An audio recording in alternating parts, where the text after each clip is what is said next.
Madame, monsieur, en route pour notre grand voyage hebdomadaire et cette semaine à l'occasion du Salon des Seniors qui se tient jusqu'à ce soir, porte de Versailles, nous allons, à Paris bien sûr, nous allons évoquer la question de l'héritage. Alors, comment nos voisins gèrent-ils leur succession? Qui sont les principaux légataires dans les autres pays que le nôtre? Quels sont les biens acquis de génération en génération? C'est ce que nous verrons avec 4 de nos correspondants. Et pour y voir plus clair, voici nos clercs de notaire, Nicolas Bertrand qui nous donne rendez-vous en Inde, Laurent Desbonnets qui nous attend lui en Allemagne, Sylvain Le Petit, notre correspondant en Jordanie, et enfin Marc de Chalvron que l'on rejoindra tout à l'heure au Sénégal. Et vous le savez, en raison du décalage horaire avec certains d'entre eux, bien sûr, toute la séquence qui suit a été enregistrée. Alors pour la toute première escale, direction l'Inde, où les femmes passent souvent, très souvent, au second plan, quel que soit le domaine. Mais il existe une exception. Bonjour Nicolas, vous êtes allé à la rencontre d'une communauté où seules justement les femmes ont le droit d'hériter, plutôt insolite, surtout dans votre pays, non ?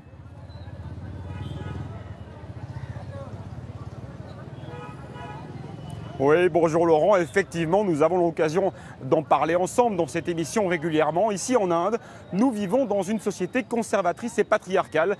C'est-à-dire que ce sont les maris, les fils, les hommes en général, qui ont un peu tous les droits. Et pour le sujet qui nous intéresse, ce sont eux aussi, bien sûr, qui héritent au décès de leurs parents. Mais attention, pas partout. Il existe un État à l'extrême nord-est de l'Inde, le Meghalaya, où il y a la communauté Kasi. Et cette communauté, elle est matrilinéaire, c'est-à-dire que c'est exactement l'opposé du reste du pays. Là-bas, les femmes transmettent leur nom de famille et ce sont elles aussi qui héritent, les filles héritent de tous les biens de leurs parents, que ce soit l'immobilier, les objets, absolument tout. Et pour être précis, c'est même la plus jeune des filles de la famille, la Benjamine, qui hérite de tout. Et là-bas, cela semble plutôt bien fonctionner. En tout cas, toutes les personnes que nous avons rencontrées, même les hommes, sont satisfaites de ce système. Regardez ce reportage plutôt étonnant.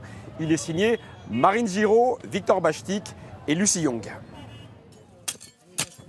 Cette terre qu'elle travaille, ce sera la sienne. Car Ibarita est la plus jeune fille de sa famille. Chez les Kasi, peuple du nord-est de l'Inde, la tradition veut qu'elle soit l'héritière principale. J'aurai 60% des propriétés familiales, des terres et de l'argent de l'héritage. En échange, en tant que Benjamine, mon rôle est de m'occuper de ma famille. Ses 11 frères et sœurs se partageront les 40% restants de l'héritage maternel. Allez, venez manger. Car la société Kasi est matrilinéaire. Ici, ce n'est pas le père, mais la mère qui transmet son nom et ses biens. Tant que la mère est en vie, elle est responsable. Les enfants doivent lui obéir et lui doivent le respect. Comme sa mère, Ibarita deviendra la gardienne des finances familiales. Son époux lui verse même son salaire. Elle possède tout, lui rien. Notre culture est différente, nous devons l'accepter. C'est ce que nos ancêtres ont mis en place, alors nous devons continuer. La société Kasi est un ovni en Inde. Dans le reste du pays, les filles n'ont généralement aucun droit sur l'héritage et leur responsabilité se limite à la vie domestique. Ici, il suffit de sortir dans la rue pour voir le contraire. Les femmes sont visibles et libres. Bonjour, comment allez-vous? Pour ce chef Kasi, rien n'explique l'origine de cette société singulière, si ce n'est cette légende transmise depuis des générations. Il est dit que, par le passé, si tous les hommes mouraient à la guerre, nous n'aurions plus de clan. Alors, ils ont décidé de transférer ce système patrilinéaire vers un système matrilinéaire pour que la tribu Kasi continue d'exister. Et cette tradition perdure encore aujourd'hui, même à Shillong, la capitale de la région. Les Cassis sont fiers de leur modèle et ne le changeraient pour rien au monde. Nous sommes différents du reste du monde et les femmes ici sont respectées. Donc oui, ça me plaît. On peut voyager, on peut se déplacer seul entre femmes. Nous sommes libres. Pourtant, certains ne sont pas d'accord. Des hommes, mais aussi des femmes ont formé un collectif pour protester et alerter les passants. Pour eux, ce système de succession discrimine les hommes. À la tête du collectif, Rivertis Parion rêve d'une petite révolution. Une société où les hommes auraient les mêmes droits que les femmes. Les hommes dans notre système sont traités comme des citoyens de seconde classe. Notre principale revendication ne concerne pas la propriété, mais le nom de famille.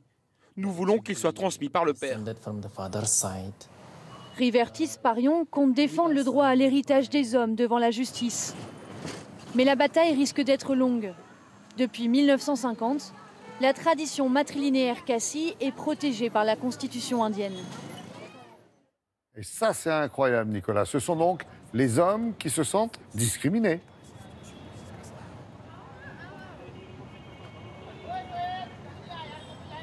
Oui, effectivement, certains d'entre eux se disent victimes et cela peut prêter à sourire, bien sûr, quand on sait ce qui se passe ailleurs dans le monde et même ailleurs ici en Inde. Là-bas, des hommes vont jusqu'à affirmer qu'ils n'ont aucune place dans leur famille, dans la société, qu'ils sont écrasés par les femmes. Mais ceux qui se plaignent sont une minorité. Vraiment, sincèrement, c'est ce que nous avons vu sur le terrain, dans la première famille que nous avons interviewée ou parmi les autres personnes que nous avons rencontrées là-bas. Les hommes sont plutôt fiers même de ce type d'organisation et du fonctionnement de leur communauté parce que si les femmes sont effectivement les gardiennes du patrimoine, les hommes restent les chefs de famille qui prennent les décisions et cet équilibre entre hommes et femmes semble satisfaire tout le monde.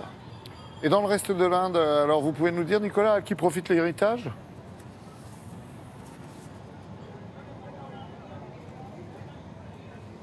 Alors légalement, garçons et filles sont censés être égaux face à l'héritage. En tout cas, depuis 2005, la loi a évolué dans ce sens. Avant 2005, ce sont les fils qui avaient des droits complets sur l'héritage de leur père. Il n'y avait rien pour les filles. Mais dans les faits, les amendements de 2005 ne sont pas vraiment appliqués. Ils n'ont pas vraiment changé les choses, particulièrement dans les régions rurales et dans les milieux conservateurs. Les garçons seuls continuent à hériter de tout. Enfin, en ce qui concerne le nom de famille, ici en Inde, c'est toujours le nom du père et seulement le nom du père qui est transmis à ses descendants. Merci beaucoup, Nicolas, et à très bientôt, évidemment. Alors, autre destination, autre héritage. Nous partons en Allemagne maintenant. En Allemagne où on lègue les choses en grand. En effet, là-bas, ce sont les entreprises qui se transmettent de génération en génération. Bonjour Laurent. À quel point ce procédé est-il répandu dans le pays ? Bonjour, eh bien c'est tout simplement un pilier de l'économie allemande. L'une des explications de ces performances, 95% des entreprises ici sont gérées par des familles. C'est presque la moitié du PIB. Alors il y a des dizaines d'exemples, notamment Stabilo, les magasins Lidl ou Aldi, Playmobil, Porsche, BMW ou encore Bosch. Des entreprises parfois très connues, mais aussi une foule de PME, des sociétés qui sont donc dirigées parfois depuis plus d'un siècle par la même famille, par le même nom. Et c'est l'une des clés de leur succès, vous allez le comprendre avec ces deux exemples, dont un géant mondial de l'électroménager que vous connaissez peut-être. C'est un reportage réalisé par Violette Bonba et Sébastien Millard. Olaf Höhn est le roi de la glace à Berlin. Son royaume, cette usine de plusieurs dizaines de millions d'euros. Mais alors que la retraite approche, il a décidé de la transmettre à son fils. J'ai de bons employés auxquels j'aurais pu faire confiance. Mais un fils, c'est autre chose. C'est un accomplissement. Ça veut dire que mes 44 ans de carrière valaient le coup. À 36 ans, Björn Höhn a donc tout quitté pour reprendre peu à peu le flambeau de son père. Mon père est souvent derrière mon épaule à vérifier ce que je fais. Nous ne sommes pas toujours du même avis, mais nous avons le même objectif. Et puis c'est super de pouvoir travailler en famille, même si parfois c'est dur. 250 employés, une production annuelle de 1400 tonnes de crème glacée et de sorbet. Le chef d'entreprise est fier de ce qu'il laisse à son fils. C'est moi qui ai fait construire ces machines. C'est mon capital, mon trésor. Un héritage dont le fils veut prendre soin. Pas question de faire la révolution. Il conservera les valeurs de son père, une production artisanale. Mais cet hydrogéologue de métier imprime déjà sa marque en investissant dans l'écologie. Ici, sur le toit de l'usine, nous avons installé des panneaux solaires pour s'auto-alimenter en énergie. Je veux que nous investissions plus dans le développement durable. Comme souvent en Allemagne, la transmission de l'entreprise est planifiée à l'avance, organisée dans les moindres détails, une tradition favorisée par une fiscalité beaucoup plus avantageuse qu'en France. Il y a quelques années, j'ai eu des problèmes de santé. J'ai commencé à y réfléchir sérieusement. J'ai monté une équipe pour l'accompagner, pour qu'il ne fasse pas le grand saut tout seul. Stabilo Boss von Schwan Stabilo. Partout, patron. Stabilo, Lidl, Playmobil, même les fleurons de l'économie allemande se transmettent de père en fils. C'est le cas de Miele, le géant de l'électroménager. Plus de 4 milliards d'euros de chiffre d'affaires, 49 filiales dans le monde. La 4e génération est aux manettes et pour les employés, c'est un vrai plus. On se sent vraiment intégré à une famille. On est traité d'égal à égal, même avec les supérieurs et avec les patrons.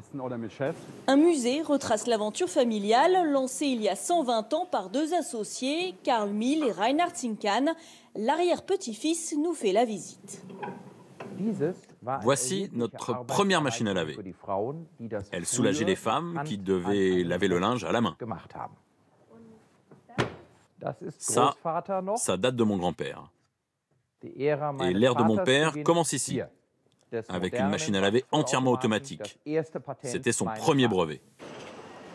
Aujourd'hui encore, l'entreprise est détenue à 100% par les descendants des fondateurs, un gage de réussite pour le patron. Nous investissons uniquement l'argent familial, ce qui fait que nous ne sommes responsables que vis-à-vis de nous-mêmes. On ne dépend pas de banque et on peut travailler sur une échelle de temps plus longue que si nous avions des actionnaires. Avec l'espoir que son fils, encore étudiant, ait lui aussi un jour envie de faire fructifier le patrimoine familial. Oui, on vient de le voir, hein, Laurent, c'est un modèle très traditionnel, mais est-ce qu'il ne risque pas de s'essouffler, ce modèle, justement ? Eh bien nous, au contraire, puisqu'on est en pleine période de départ en retraite de la génération du baby boom, on parle d'ici d'une vague d'héritage, pas moins de 250 milliards d'euros qui chaque année sont transmis. C'est colossal, du jamais vu, de l'immobilier, mais aussi donc des entreprises. Au cours des 5 prochaines années, ce sont pas moins de 542 000 patrons qui vont passer la main. Et plus de la moitié, 54% d'entre eux, tiennent absolument à ce que leur entreprise reste dans leur famille. C'est beaucoup plus qu'en France, où, eh bien, selon les statistiques, seulement 17% des patrons français attachent une importance particulière à transmettre leur entreprise à leurs enfants. Et alors concrètement, quelles sont les raisons de ce phénomène en Allemagne ? Bien, il y a des raisons culturelles, mais il y a aussi et surtout beaucoup d'incitations financières. Ici, tout est fait pour pérenniser ce modèle de l'entreprise familiale avec une fiscalité très avantageuse, des droits de succession plus favorables pour transmettre son entreprise. Attention tout de même, tout cela va peut-être bientôt être remis en cause. Plusieurs partis de gauche montent au créneau pour dire que c'est inéquitable. Ils préféreraient qu'on choisisse les dirigeants sur la base de leurs seules compétences et pas simplement de leur nom. Il y a eu des recours pour changer la loi. Autant dire que ça fait beaucoup parler en ce moment dans toutes les familles allemandes. Et on le comprend. Merci beaucoup, Laurent, et à très vite, évidemment. Allez, il est temps, vous le savez, de faire une petite pause web avec notre ami Julia Livage. Alors après, l'héritage financier, parlons de l'héritage numérique, c'est un terme encore méconnu. De quoi, Julia, s'agit-il exactement, s'il vous plaît ? Bien, l'héritage numérique, c'est un nouveau défi lancé par vraiment l'ère Internet qui répond à cette question. Que deviennent réellement mes profils, mes comptes, mes textes, mes données numériques à mon décès? Un patrimoine numérique, c'est, pour faire simple, l'ensemble des données électroniques qu'un utilisateur va laisser sur le web en cas de décès. L'homme moderne, on le sait, il passe un temps fou sur Internet et il va laisser derrière lui, je ne sais pas si vous êtes un homme moderne, en tout cas, il va laisser derrière lui énormément d'informations, des pages, des profils sur les réseaux sociaux, des comptes bancaires, des mots de passe, des conversations sur email, des pages YouTube qui elles-mêmes peuvent générer des contenus et des revenus, des porte-monnaies cryptées, etc. Voilà ce qu'est le patrimoine numérique. Alors qu'est-ce qu'on peut faire pour préparer au mieux cette succession numérique? L'idée, évidemment, ça ne va pas être d'anticiper ou de préparer son patrimoine en vue d'une mauvaise nouvelle. Ce serait absolument déprimant. L'idée, c'est plutôt d'avoir une utilisation éthique, intelligente, raisonnable pendant toute sa vie. Par exemple, toujours être vigilant à protéger, à préserver ses données personnelles.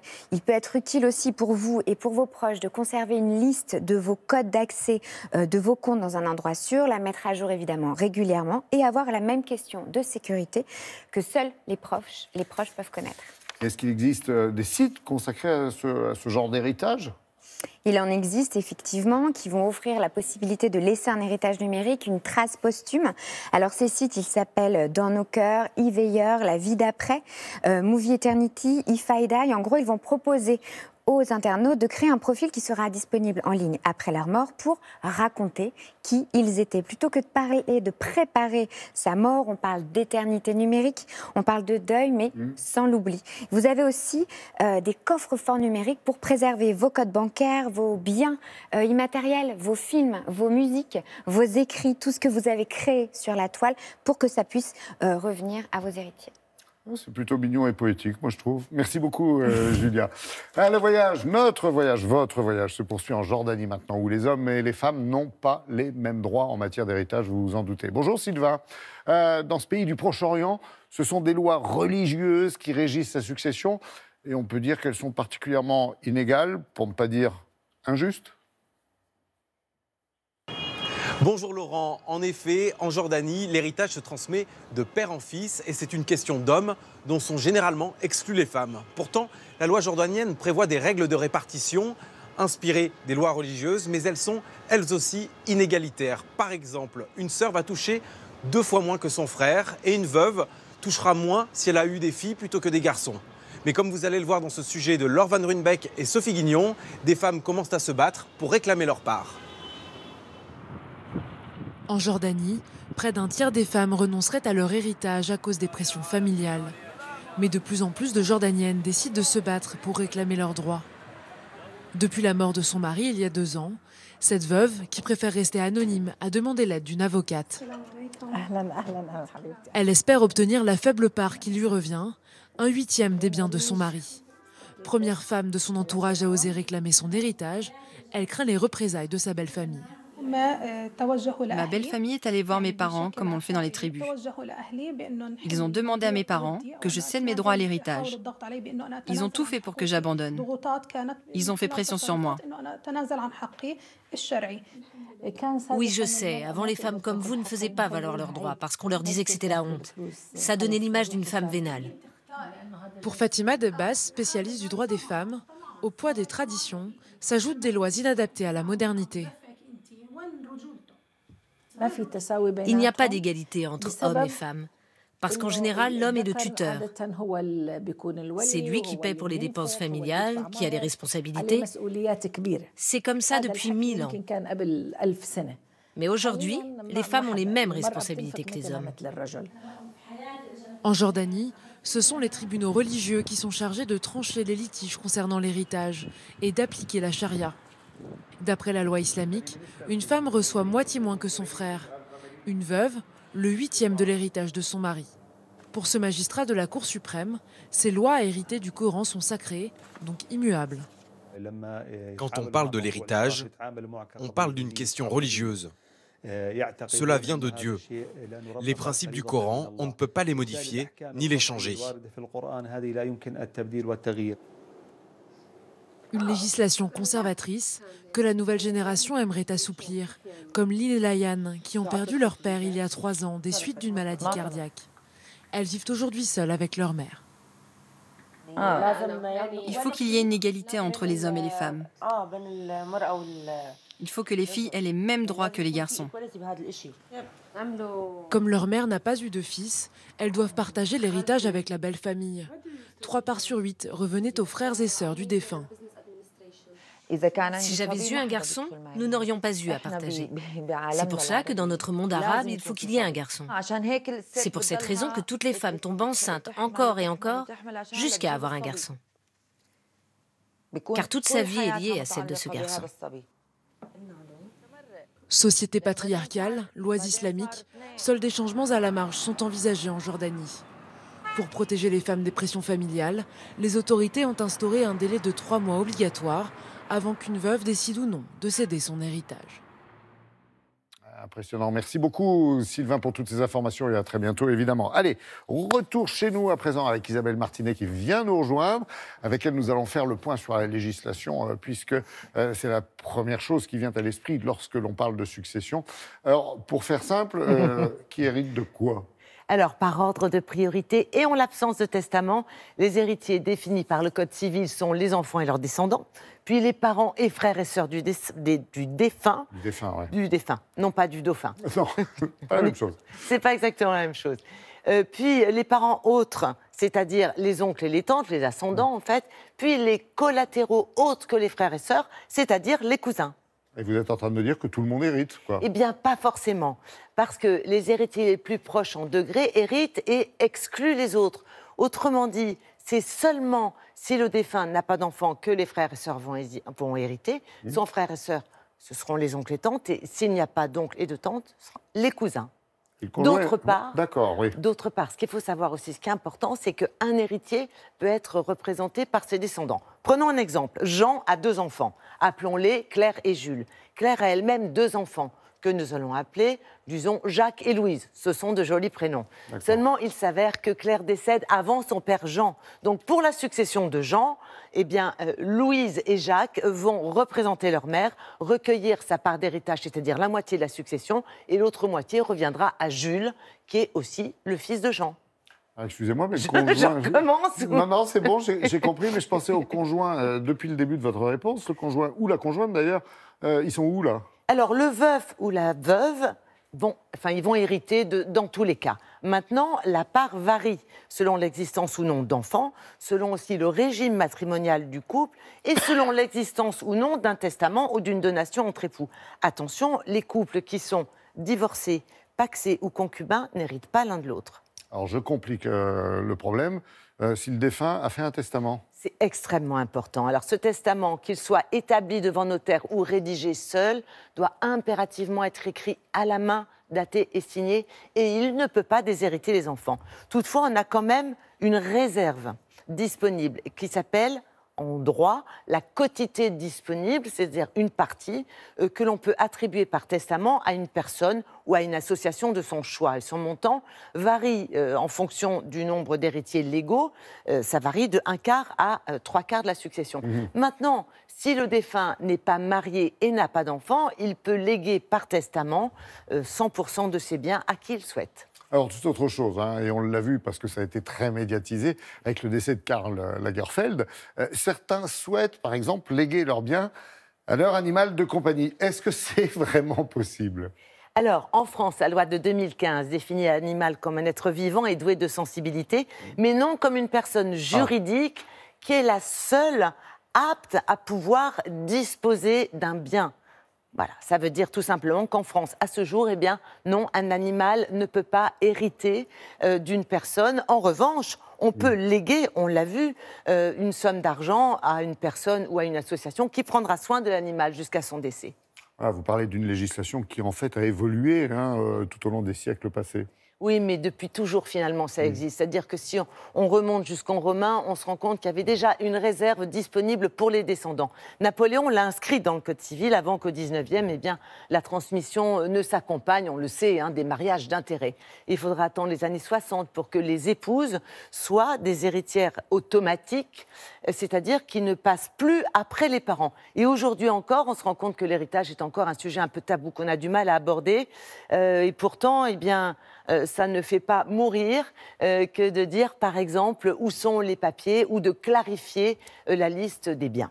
Rapidement, dernière question. L'héritage ne concerne pas uniquement la succession entre particuliers. Il est aussi socioculturel. Oui, tout à fait. En dehors des valeurs, je dirais, morales et sociétales que l'on essaie de transmettre à nos enfants, nous avons aussi des valeurs culturelles que nous tenons des générations antérieures et qui vont s'inscrire dans la richesse de notre patrimoine matériel d'abord, comme par exemple l'architecture de nos châteaux ou de nos cathédrales. On a aussi des coutumes, des traditions gastronomiques qui sont des révélateurs de notre histoire. Et puis nous avons notre langue avec ses racines grecque, romaine et même gréco-romaine, avec l'influence et l'évolution de cette langue au fil des siècles, et avec surtout sa redoutable complexité qui est aussi notre signature. Donc, en clair, pour résumer, c'est un peu un héritage qui nous ressemble. Voilà, qui nous définit bien. Exactement. Et justement, pour cette transmission du savoir, et bien tout particulièrement, merci Isabelle. Allez, pour la toute dernière étape, nous partons maintenant au Sénégal où nous attend Marc de Chalvron. Bonjour Marc. En Afrique, le mot héritage ne se limite pas à la transmission d'un patrimoine matériel. Il représente bien plus que ça. Dites donc, ça souffle chez vous. Oui, bonjour Laurent. J'espère que vous m'entendez car vous le voyez, il y a beaucoup de vent à Dakar. Alors, parler d'héritage ici, c'est aussi parler de la mémoire et de la position sociale, peut-être en Afrique plus qu'ailleurs, car vous le savez, ici, eh bien, la mémoire se transmet de manière orale et ce sont les hommes et notamment les chefs traditionnels qui sont les messagers. C'est ce que nous avons voulu montrer à travers le portrait d'un homme, le roi d'Oussouye, en Casamance, qui est devenu monarque presque malgré lui. Regardez ce reportage signé Marianne Getty et Stéphanie Aglietti. C'est le messager des hommes auprès de Dieu. Selon la tradition Diola, dans la forêt d'Oussouye habite un fétiche, avec pour gardien un seul homme, le roi Sibilumbaye. Lorsque je suis arrivé, j'ai trouvé le fétiche ici, tout comme mes prédécesseurs. Il est là pour protéger le village. Le trône est d'une grande simplicité. S'y asseoir, c'est d'abord être au service de son peuple, disponible en permanence pour ceux venus résoudre des conflits ou se recueillir, comme ce groupe d'hommes qui attendent leur audience avec le roi. C'est lui qui est au sommet de notre tradition. Tous reposent sur lui. Et nous sommes venus pour des prières pour ce jeune homme, et pour qu'il ait la santé et avoir une femme. Les visiteurs du roi sont nombreux, aussi bien chrétiens que musulmans, respectés de tous. Que chacun de vous puisse aller en paix. Accompagné de quelques disciples, ce marabout est aujourd'hui venu saluer le roi. Il ne passe jamais dans la région sans lui présenter ses respects. Tu as fait beaucoup pour Oussouye. Tes enfants aussi sont mes enfants. Pourtant, Sibilumbaye n'a pas toujours été au centre de tant d'attention. Loin de là. Pour le comprendre, il faut se rendre 50 km plus loin, à Ziguinchor, dans cet atelier automobile où le roi a passé 8 ans. Il s'appelait alors Olivier et il avait les mains dans les moteurs, aux côtés d'Abdou Sadio, son mentor. C'était un garçon comme tout le monde, comme les enfants. Il était comme ceci, c'était un apprenti. Il faisait la mécanique. Un apprenti mécanicien devenu roi. À Oussouye, la royauté se partage entre 5 familles et personne ne sait qui héritera du trône. Abdou Sadio a vu toute la difficulté pour son élève de se faire à ses nouveaux habits.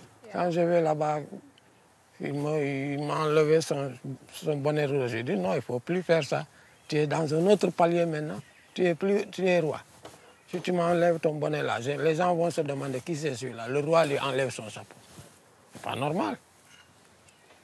Le roi a dû revenir s'installer à Oussouye dans sa maison, agrandi pour devenir son palais.